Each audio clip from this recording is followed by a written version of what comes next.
Perusahaan plastik besar, PAC, bakal berubah total. PAC, yang dikenal di bisnis kemasan plastik, memutuskan berhenti dari plastik dan fokus jadi holding company pertambangan nikel. Kenapa mereka ambil langkah ekstrem ini? Yuk kita bongkar bersama. PAC, Nusantara Hijau Investment BK, mengumumkan akan menghentikan dua lini usahanya.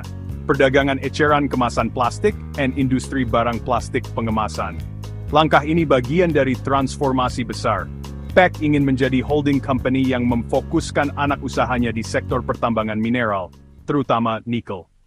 Beberapa alasan yang muncul. Prospek margin dan pertumbuhan. Bisnis plastik kemasan cenderung kompetitif dengan margin tipis, terutama ketika bahan baku dan energi fluktuatif. Tren global dan regulasi lingkungan. Tekanan regulasi terhadap plastik makin tinggi, plastik sekali pakai, daur ulang dale. Mungkin PAC melihat risiko jangka panjangnya. Potensi sektor mineral and nikel.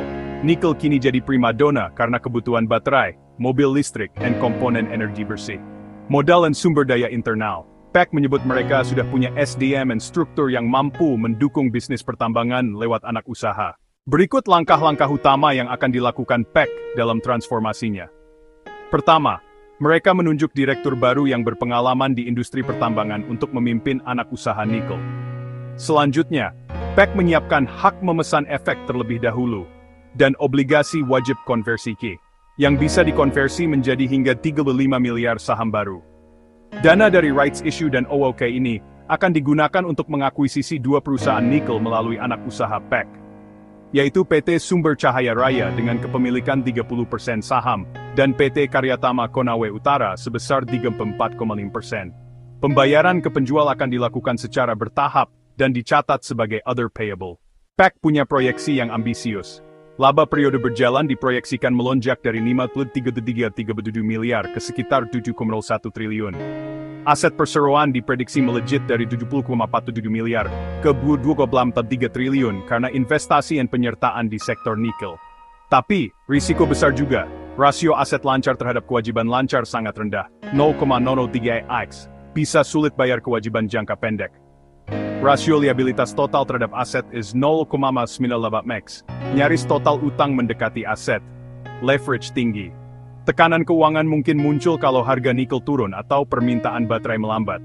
Risiko integrasi, mengubah bisnis bukan cuma beli tambang tapi mengelola budaya, operasional, regulasi tambang. Untuk investor, apa yang harus diperhatikan? Cek timeline eksekusi, kapan akuisisi mapping ke saham and modal.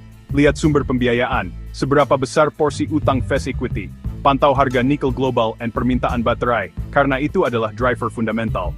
Perhatikan kinerja anak usaha tambang, apakah produksi, izin, fasilitas sudah memadai. Bersiap terhadap volatilitas saham PAC dalam jangka menengah ke panjang. Transformasi PAC ini punya potensi jadi contoh besar. Perusahaan siap membuang bisnis lama demi beradaptasi ke masa depan. Tapi jalan tak mudah, risikonya nyata.